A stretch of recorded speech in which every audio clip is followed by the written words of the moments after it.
So hello guys, a very warm welcome to our YouTube channel science 4.0। तो भैया मैं अमन लेके आ गया हूं एक बड़ा ही नया सा टॉपिक जो है इनऑर्गेनिक केमिस्ट्री।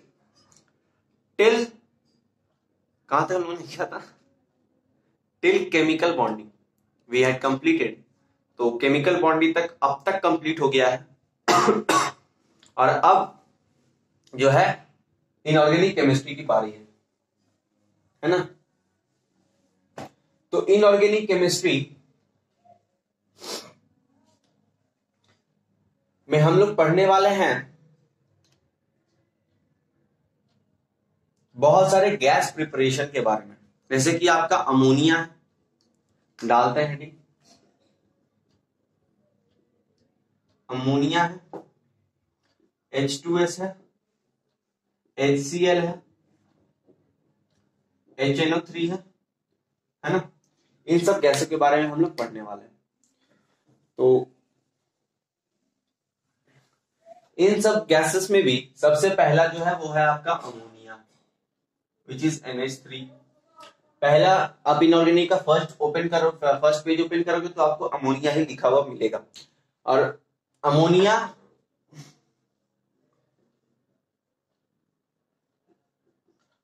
में पढ़ना क्या है एक बार नजर मार लेते हैं। इसका प्रिपरेशन, ठीक है, समझ जाना। इसका हम लोग पढ़ने वाले हैं ड्राई कैसे किया जाए इसका केमिकल प्रॉपर्टीज, केमिकल और फिजिकल प्रॉपर्टीज, ठीक है। और इसका यूरिया से कैसे बनाएंगे हम लोग, और कुछ जो बचेगा वो पढ़ लेंगे, है ना। और शायद कुछ नहीं है, लेकिन मे भी अगर बचा होगा तो कर लेंगे। तो ये दो चार चीजों में काम करना है, 5 चीजों में, है ना। 5 चीजों में ही चैप्टर पूरा ये अमोनिया का खत्म है। देखा जाए तो इसमें सबसे बड़ा अमोनिया है, ठीक है, सबसे बड़ा इसमें अमोनिया है। अमोनिया पढ़ लोगे तो बाकी सब HCl, HNO3 बाकी सब छोटे छोटे हैं, तो वो एक एक लेक्चर में खत्म हो जाएगा। इसको शायद 2 लगे या 3 लगे। तो अमोनिया शुरू करते हैं और अपना हेडिंग डाल लीजिए, NH3 अमोनिया गैस। इसे ब्रैकेट में डाल दो। अमोनिया गैस स्टार्ट करते हैं हम लोग इसके प्रिपरेशन से। इसका भी आप प्रिपरेशन इसका कैसे होगा। अगर आपसे इस इनऑर्गेनिक चैप्टर से कोई भी अगर आपसे एक भी क्वेश्चन पूछता है तो आपसे वो क्वेश्चन आंसर के फॉर्म में ही पूछेगा। आपको एक सिंपल सा क्वेश्चन दे देगा कि भैया व्हाट इज दिस, या हाउ विल विद दिस, या फिर ऐसा कुछ, या फिर मतलब कुछ भी दे देगा। आपसे स्ट्रेट फॉरवर्ड क्वेश्चन पूछेगा। इसमें घुमा फिरा के नहीं पूछेगा। ये केमिस्ट्री हिस्सा है, इसमें आपको रटना भी है और समझना भी। रटना आपको यहाँ पे केमिकल इक्वेशंस है, और पढ़ना समझना आपको मतलब जो स्टेटमेंट है ना, जो अब मैं स्टेटमेंट लिखाऊंगा उसे समझना है, और रिएक्शंस आपको रटना पड़ेगा। रिएक्शंस का कोई भी तोड़ नहीं है। अगर आप रिएक्शंस प्रैक्टिस करोगे तो आपको वो डेफिनेटली याद हो जाएगा, ठीक है। तो इसमें रिएक्शंस है, सबको इसमें दिक्कत होता है, लेकिन आपको नहीं होगा अगर आप इसे प्रैक्टिस कर लोगे। मिनिमम 10 दिन जितने भी रिएक्शंस है उसे आप बस लिख लेना एक पेज में। पहला दिन देख ही के लिखना, दूसरा भी देख के, तीसरा चौथा में आपको वो याद हो जाएगा। तो आप बिना देखे भी आप लिख सकते हो, ठीक है। तो अमोनिया शुरू करते हैं। Question number 1, state the principle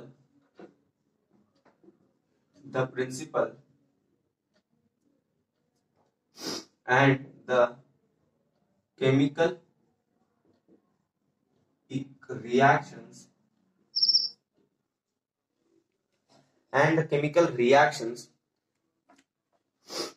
for the used in the laboratory,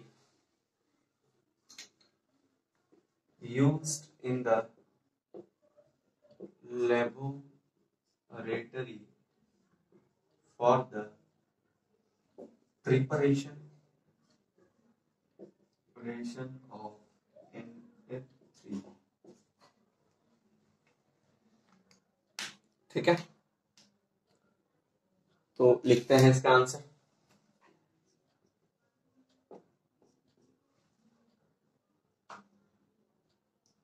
पहले लिखना है आपको इसका प्रिंसिपल,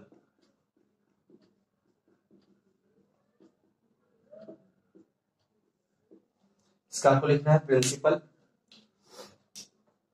तो प्रिंसिपल कहता है, प्रिंसिपल में आपका होता क्या चीज है, जैसे कि आपको अमोनिया बनाने के लिए किस किस चीजों का जरूरत पड़ेगा उसके बारे में आप लोगों को कुछ छोटा सा इंफॉर्मेशन देना होता है। लेकिन आप इनऑर्गेनिक केमिस्ट्री और प्लस ऑर्गेनिक केमिस्ट्री में, मतलब अभी इनऑर्गेनिक पढ़े तो इनऑर्गेनिक की बात करते हैं। इनऑर्गेनिक केमिस्ट्री में रिएक्शन ही सब कुछ है। अगर आप स्टेटमेंट आपको नहीं भी याद है तो रिएक्शंस रट के चल जाओ, रिएक्शंस को ही आप स्टेटमेंट बना सकते हो। ठीक है, अगर आपको रिएक्शन याद है तो स्टेटमेंट बना सकते हो, अगर आपको स्टेटमेंट याद है तो आप रिएक्शन नहीं बना सकते। और स्टेटमेंट सिर्फ लिख देने से आपको नंबर नहीं मिलेगा, आपको 0 मिलेगा। उसमें अगर आप बोलोगे कि भैया 2 नंबर का है तो 1 नंबर भी मिलना चाहिए, नहीं 0, क्योंकि यहां रिएक्शंस के नंबर होते हैं और स्टेटमेंट दिया जाता है ना, तो स्टेटमेंट देना भी कंपलसरी है। ये मत समझना कि बस रिएक्शन ये करके छोड़ देंगे, तो उसमें भी आपको नंबर हाफ ही मिलेगा या फिर 1 मिलेगा रिएक्शन लिखने से। ठीक है, तो प्रिंसिपल पे आते हैं। प्रिंसिपल क्या बोलता है कि अमोनिया को बनाने के लिए आपके पास अमोनियम क्लोराइड होना चाहिए, क्विक लाइम होना चाहिए या फिर स्लैग लाइम होना चाहिए। ठीक है, यहां लिखते हैं for preparation of ammonia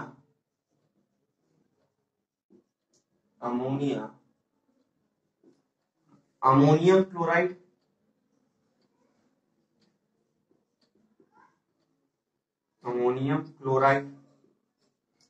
which is bracket में लिख देना NH4Cl, quick lime which is CaO या फिर आपके पास slag lime.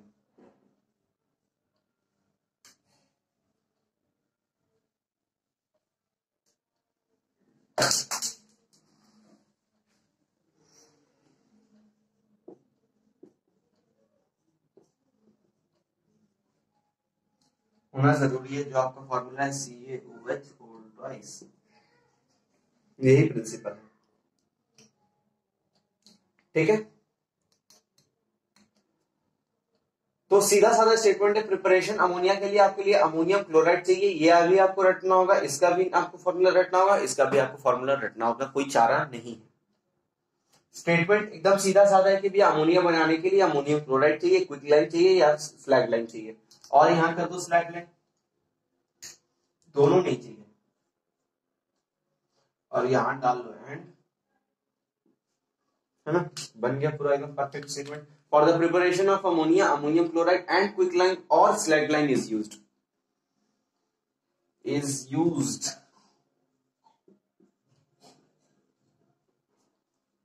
for the preparation of ammonia ammonium chloride and quick lime or slag lime is used। ठीक है, अब इसकी रिएक्शंस की बारी।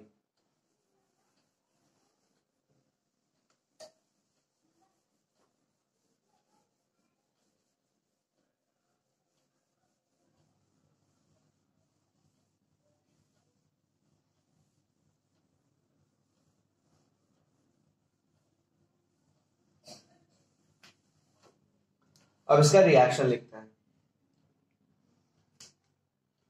रिएक्शन ही सब कुछ है, तो रिएक्शन के आगे आप जितना स्टार देना चाहो आप दे सकते हैं। चलो पहला रिएक्शन,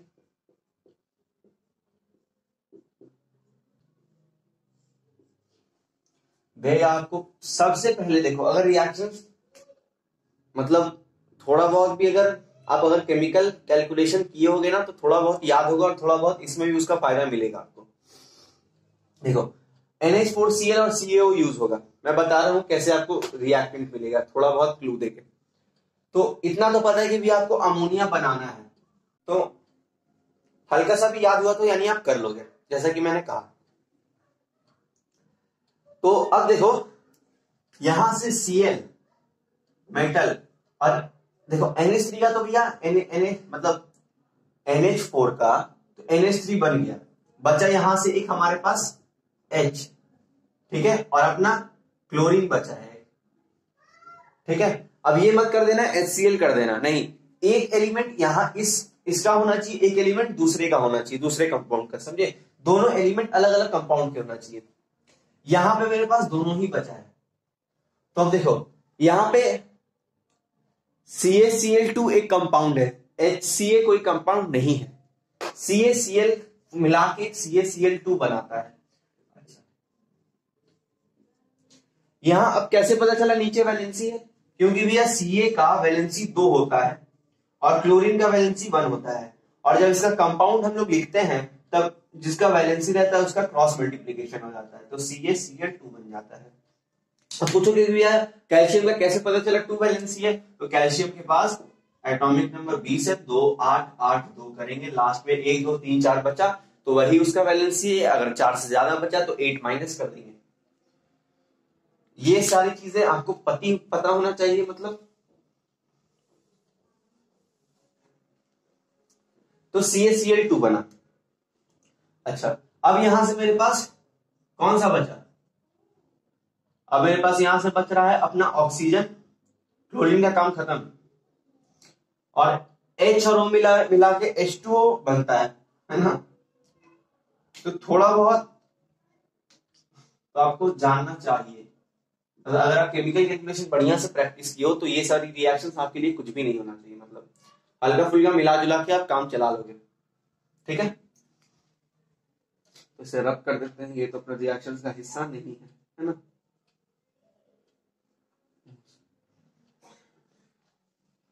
ठीक है, अब बारी आया भैया बैलेंसिंग का।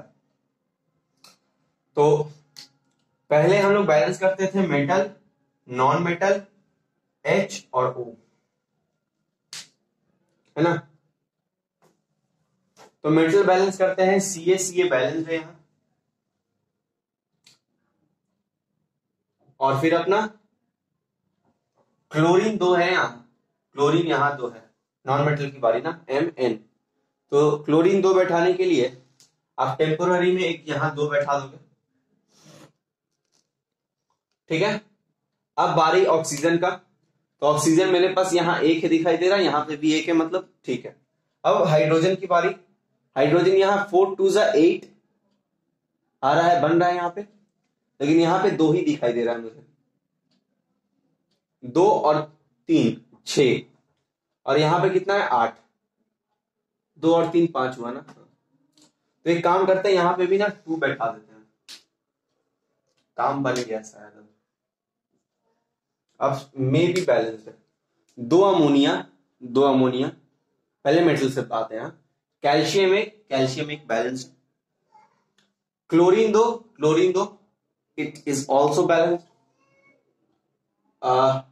नेक्स्ट अबाउट हाइड्रोजन अपना, तो हाइड्रोजन देखते हैं, सॉरी ऑक्सीजन अपना, ऑक्सीजन यहां एक बैलेंस है भैया, एक एक दोनों तरफ है।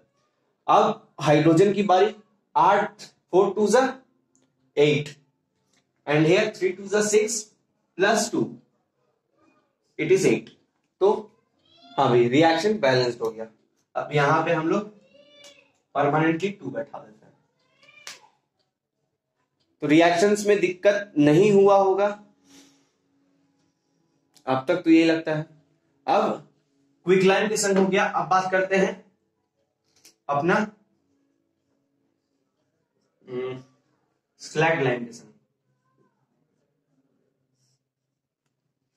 तो क्या बनना चाहिए, NH3 फिर बनेगा, आपको तो NH3 कैसे भी निकालना है, यहाँ पे एक हाइड्रोजन बचा, यहाँ पे Ca और HCl, आपके पास Cl बना है, बचा हुआ है, तो CaCl2 आप फिर निकाल सकते हो, प्लस बचा यहाँ पे एक H, यहाँ पे भी OH बचा है, तो आप एक काम करो H2O निकाल लो यहां से, ठीक है, जहां पे आपका हाइड्रोजन भी दोनों में यूज हो गया और एक ऑक्सीजन भी यूज हो गया, मतलब एक ही एलिमेंट था ना भाई, यहाँ पे भी H था, यहाँ पे भी H था, तो दोनों कॉमन था, तो एक जगह यूज हो गया है, ठीक है। और बचा ऑक्सीजन आपका तो ऑक्सीजन आपको बैठा देना है। ये सिर्फ एक मतलब मैं तरीका बतला रहा हूं आपको याद करने का, ठीक है, ये कोई ट्रूथ नहीं है, मतलब ये कोई ये नहीं है कि भैया ऐसे ही रिएक्शंस बनता है, ठीक है, एक तरीका है कि आप याद रख सको। तो अब बात करते हैं बैलेंसिंग की, तो कैल्शियम यहां मेटल बैलेंस है। अब नॉन मेटल की बारी, क्लोरीन यहां, क्लोरीन 2 यहां, तो ना इंसाफी हुई है ना, ये तो ना इंसाफी है। तो क्लोरीन बोलेगा कि भैया हम यहां 2 हैं, तुम भी यहां 2 बनो, तब हम लोग भाई भाई नहीं है, नहीं तो फिर दोस्त नहीं, ठीक है। अब बात करेंगे नाइट्रोजन के बारे में। नाइट्रोजन यहां 2 है, क्योंकि नाइट्रोजन भी एक आपका नॉन मेटल है। नाइट्रोजन यहां 2 है, यहां आपके पास 1 है, ये भी नाइंसाफी हो रही है भाई, नाइट्रोजन के संग यहां भी हम लोग 2 बैठाते हैं। अभी बैलेंस करना मैं दिखला रहा हूं आप लोगों को कैसे बैलेंस करेंगे, अभी आप लोग नोट ना ही करें तो बढ़िया, क्या पता ये गलत हो, है ना। तो बैलेंसिंग करने का तरीका मैं बतला रहा हूं ताकि आप देख सको, नहीं तो बैलेंस में तो हम लोग अभी तक तो सही ट्रैक पे जा रहे हैं, है ना। बैलेंसिंग बहुत आसान खेल है, मतलब बैलेंसिंग अभी सीखना बहुत जरूरी है, इसीलिए 10th में सीख जाना सही है। अगर आप 11-12 में सीखते हो तो भी कोई दिक्कत नहीं है, मगर एक पहले से सीखा होना इज गुड ना, मतलब एक फायदेमंद बात।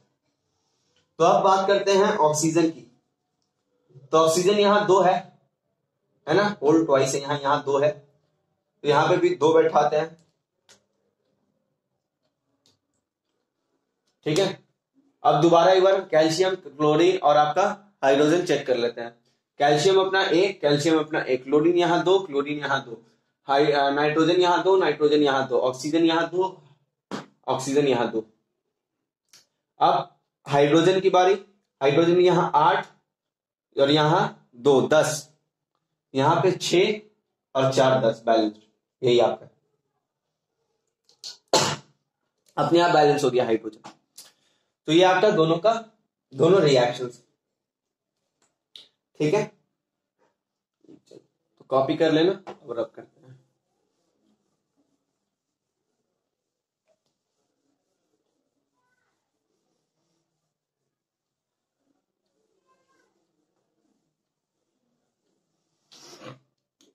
अब दूसरा क्वेश्चन लिखते हैं।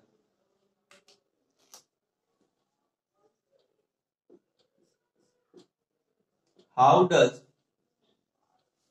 CaO used to dry ammonia? Ammonia को अगर आपको ड्राई करना है ना, तो अमोनिया को ड्राई करने के लिए CO आप कैसे यूज कर सकते हो ये बताना है आपको। तो सीधी सी बात है, आप लोगों को लिखना है अमोनिया गैस प्रोड्यूस्ड जो किया जा रहा है वो अगर CaO के एक ट्यूब से गुजारा जाएगा, किससे, एक ट्यूब से अगर हम लोग गुजार देंगे CaO को, पूरा आ रहा है ना बढ़िया, CaO का एक ट्यूब ले लेंगे, डायग्राम नहीं बनाना है, ठीक है, इसमें अगर अमोनिया को गुजारेंगे तो आपका अमोनिया ड्राइड मिल जाएगा आप लोगों को, कोई दिक्कत नहीं होगा।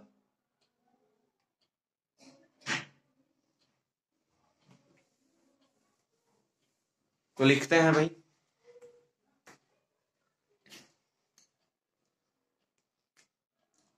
Answer ammonia gas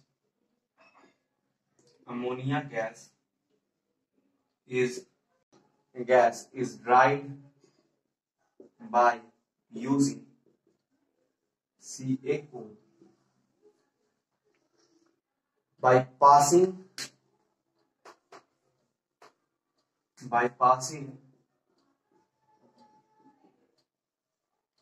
through the column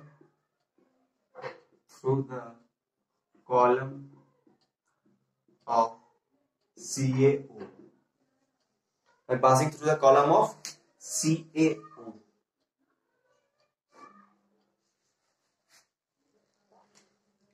with the help of, लिख सकते हो या फिर छोड़ दो, इतना लंबा खींचना नहीं है ना, इतना काफी है। तो इसका अमोनिया आपको ड्राइड मिल जाएगा।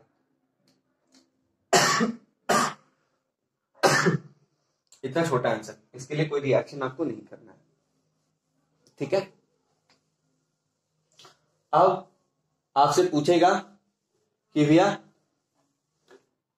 अमोनिया को ड्राई करने के लिए हम लोग एसिड का यूज क्यों नहीं करते हैं। अब आपसे एसिड नहीं पूछेगा, आपसे बोलेगा कि अमोनिया को ड्राई करने के लिए हम लोग क्यों नहीं यूज करते हैं H2SO4 का, ठीक है, क्यों नहीं यूज करते हैं CaCl2 का।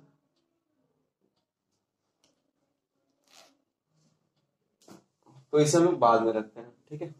पहले केमिकल प्रॉपर्टीज देखेंगे और इसका भी कुछ फिजिकल प्रॉपर्टीज देखते हैं, उसके बाद केमिकल एक देखेंगे, उसके बाद इस पे आते हैं। ये आपका लास्ट में, ये गलती से अभी याद आ गया था तो मैंने बोल दिया। ये तो कुछ फिजिकल प्रॉपर्टीज पे नजर डालते हैं, है ना। फिजिकल प्रॉपर्टीज लिखते हैं यहाँ, फिजिकल प्रॉपर्टीज।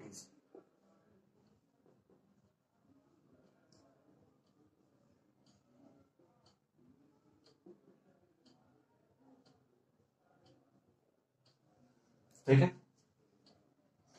तो फिजिकल प्रॉपर्टीज पे पहला लिखते हैं,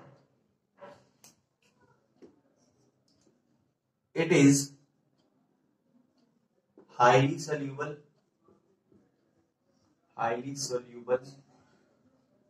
इन वाटर। ये हाईली सोल्यूबल होता है। It is colourless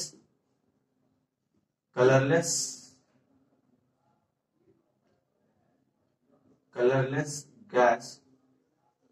It is a colorless gas with a strong pungent smell.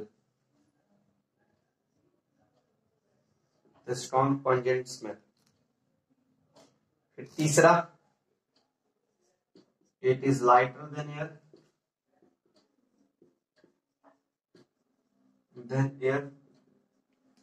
चौथा, तीन ही लिखना पड़ता है लेकिन एक चौथा एक इमरजेंसी के लिए याद रखें, क्योंकि अगर आप एक भूल जाओ तो दूसरा याद रहे, है ना। ये आपसे एमसीक्यू में पूछेगा कि भैया, या फिर ऑप्शंस में खेलेगा आप लोगों के साथ एमसीक्यू में कि भैया इसका स्मेल कैसा है, ठीक है। चौथे नंबर पॉइंट पे आते हैं, और it act as a good refrigerant. ये एक अच्छा रेफ्रिजरेंट के तौर पे इस्तेमाल होता है। तो ये हाई सोल्यूबल वाटर में है, बहुत ज्यादा घुलता है वाटर में, इसके पास स्ट्रॉन्ग पंजेंट स्मेल है, ये गुड रेफ्रिजरेंट की तरह एक्ट करता है, और ये लाइटर देन एयर होता है, एयर से हल्का होता है, ठीक है। रब कर रहे, चल नोट कर लेना भाई।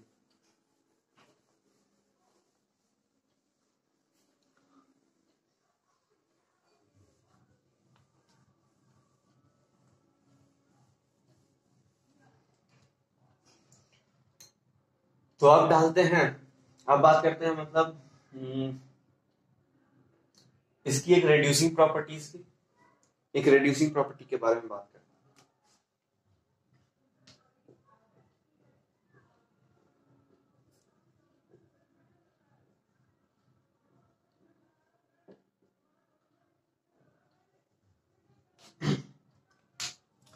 लिखते हैं फिर स्टेटमेंट और इसका रिएक्शन भी है। Ammonia is a mild reducing agent when it undergoes reaction with oxide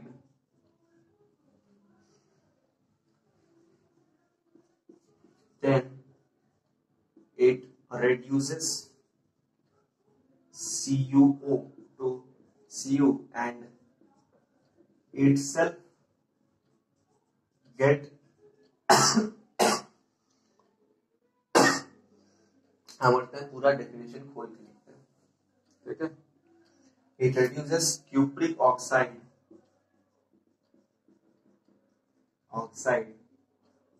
to copper and oxidize itself form N2, ठीक है। N2 बनाने के लिए खुद, अच्छा, रेड्यूसिंग एजेंट का पहले काम क्या होता है कि वो दूसरा को रेड्यूस कर दे और खुद ऑक्सीडाइज हो जाए, है ना। दूसरा को रेड्यूस कर दे और खुद ऑक्सीडाइज हो जाए। तो यहां पे भी देखो NH3 वही कर रहा है, पहले वो क्यूप्रिक ऑक्साइड को कॉपर में तोड़ दे रहा है स्टेटमेंट के हिसाब से, और वो खुद ऑक्सीडाइज होके बन जा रहा है N2, ठीक है। यही लिखा है स्टेटमेंट पे। अमोनिया एक मिल्ड रेड्यूसिंग एजेंट के तौर पे आता है, नाम मतलब इसका आता है। when it undergoes with CuO cupric oxide then it reduces cupric oxide, ये cupric oxide को reduce कर देता है to form copper, ठीक है, to form copper and oxidize itself to form N2। बढ़िया। अब इसका रिएक्शन का बारे, अच्छा, रिएक्शन में भी आपको नंबर नहीं मिलेगा जब तक आप उसको बैलेंस नहीं करते हो, ठीक है। सो बैलेंसिंग इज ऑल्सो इंपॉर्टेंट, ठीक है ना। तो इसका बैलेंस के बारे में, बैलेंसिंग के इसमें आते हैं। तो CuO प्लस NH3 यहां लिख लो रिएक्शन। देखो ये रिएक्ट करके स्टेटमेंट के हिसाब से तो भैया Cu रिड्यूस कर देगा, खुद ऑक्सीडाइज हो जाएगा N2 में। बचा यहां से मेरे पास ऑक्सीजन, यहां पे बचा मेरे पास हाइड्रोजन, हालांकि H2O में बन जाएगा। रिएक्शन रटने का तरीका, ठीक है। ये आपको कहीं ना कहीं क्वेश्चन में दे देगा, मतलब प्रोडक्ट का साइड, लेकिन कहीं कहीं नहीं देगा। अगर आपसे पूछ लिया कि भैया what happened when NH3 reacts with CuO, तब तो आपको ये प्रोडक्ट दे दिया। और अगर आपसे ये ऐसे पूछ दिया कि prove that ammonia is a reducing agent, तो तब आपको ये एक एग्जांपल के तौर पे ही गिना जाता है, ठीक है। अब इसका बारे में बैलेंस करते हैं, मतलब इसको आप देखो, Cu यहां एक बैलेंस है, ऑक्सीजन यहां है, ऑक्सीजन नाइट्रोजन भी है ना, नाइट्रोजन यहां एक, थोड़ा फैला देते हैं रिएक्शंस ताकि बैलेंस करने में इजी हो।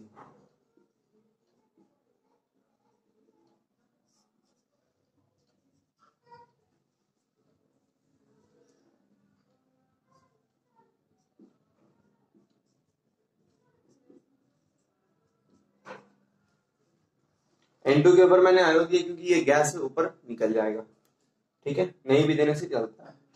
Cu यहाँ एक बैलेंस है, मेटल पहले देखते हैं, फिर नॉन मेटल की बारी। N यहाँ एक है, N यहाँ 2 है, तो ये तो गलत बात है, तो यहाँ 2 लगाते हैं। अब हाइड्रोजन की बारी, हाइड्रोजन यहाँ 6 है, यहाँ पे हाइड्रोजन 2 है, तो यहाँ पे भी 6 करना होगा, तो यहाँ पे आपको 3 बैठाना होगा। तो 3 अगर आप यहां बैठाते हो तो आपके पास 3 ऑक्सीजन हो गया, और यहाँ पे 1 ऑक्सीजन है, तो यहाँ पे भी आपको 3 बैठाना होगा। और फिर अगर मेटल की बात करें तो मेटल यहाँ पे 3 हो गया, तो यहाँ पे भी मेटल आपको 3 करना होगा। अब सब बैलेंस्ड है, देखो Cu3 balanced, oxygen 3 balanced, H6 यहां पे, H6 यहां पे भी है, नाइट्रोजन तो नाइट्रोजन। अगर आपको बैलेंसिंग और डिटेल में चाहिए तो मैंने केमिकल कैलकुलेशन में किया, मतलब मैंने करवाया है, बहुत सारा रिएक्शन लेके कराया, उसमें रिएक्शंस और ज्यादा, इसमें भी रिएक्शन मिलेगा तो इसमें भी आपका प्रैक्टिस हो जाएगा, ठीक है। उसमें थोड़ा डिटेल्ड है, तो अगर आप नहीं देखे हो तो उसे जाके जरूर से देख लेना फिर, ठीक है। और अब एक लास्ट इस पे आते हैं कि भैया क्यों हम लोग H2SO4 और CaCl2 क्यों नहीं यूज करते हैं for the preparation of NH3। अभी भी अमोनिया खत्म नहीं हुआ और केमिकल प्रॉपर्टीज है, लेकिन मैं ये करा देता हूं। तो इसका कारण लिखते हैं, आप क्वेश्चन लिख लेना, क्वेश्चन खुद से लिख लेना, क्वेश्चन मैं नहीं लिखूंगा, क्वेश्चन लिख लेना, why H2SO4 and CaCl2 is not used for drying ammonia, ठीक है। चलो आंसर लिखते हैं, ये H2SO4 का लिख रहा हूं मैं, इसका मतलब 1 H2SO4 क्यों नहीं यूज होता है। Ammonia is basic in nature,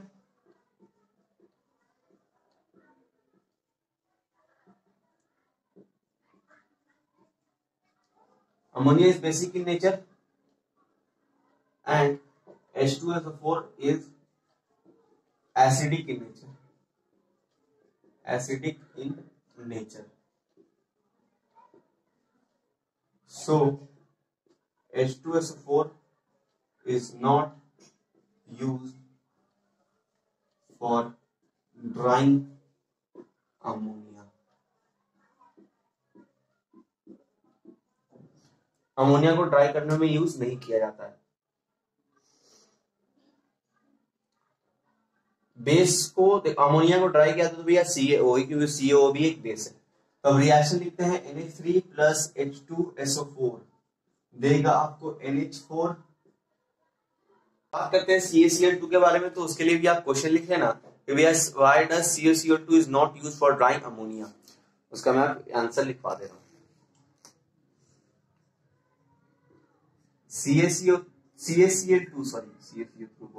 CaCl2 is not used for drying ammonia because it forms addition compound बना देता है। एडिशन कंपाउंड किसे कहते हैं वो भी आपको पता चलेगा। जैसे CaCl2 है प्लस NH3 है, तो आपका ये बना देता है CaCl2.8NH3, इसको बोलते हैं एडिशन कंपाउंड बना देता है, और ये ड्राई करने के लिए नहीं इस्तेमाल होता है, ठीक है, एकदम सीधा साधा। चलो तो ये भी आप नोट कर लेना।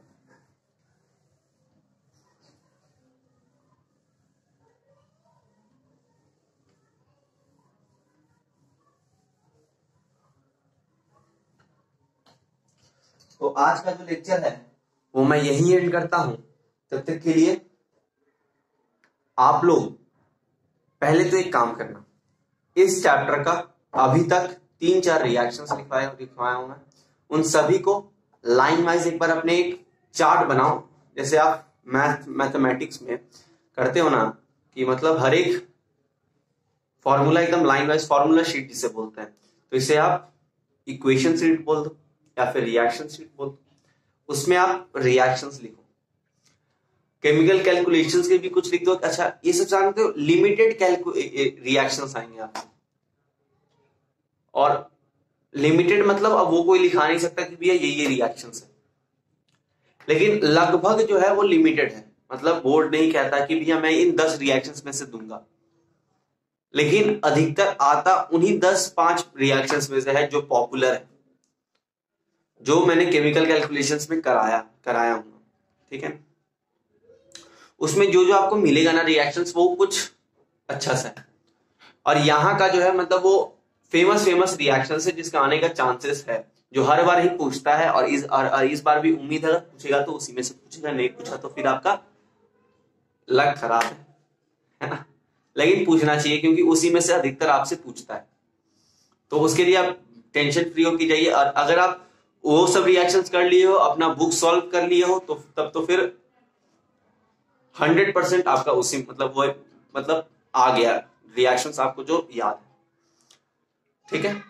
और ये जो रिएक्शंस है ये तो भैया लिमिटेड रिएक्शंस है, इनऑर्गेनिक केमिस्ट्री में लिमिटेड रिएक्शंस ही है,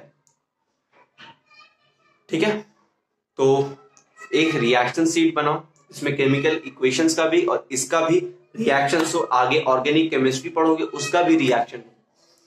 पहले डेली सुबह आप उठोगे तो हल्का सा एक बार रिवीजन कर लेना। तो इनऑर्गेनिक केमिस्ट्री का लेक्चर नंबर 1 मैं यहीं एंड कर रहा हूं। अमोनिया हम लोगों ने आधा लगभग कवर कर लिया है, और जो आधा बचा है मतलब 40% कवर है, 60% जो हिस्सा है वो मैंने आने वाले लेक्चर में कंप्लीट। तो तब तक के लिए अपना ख्याल रखना। बाय, जय हिंद, जय भारत।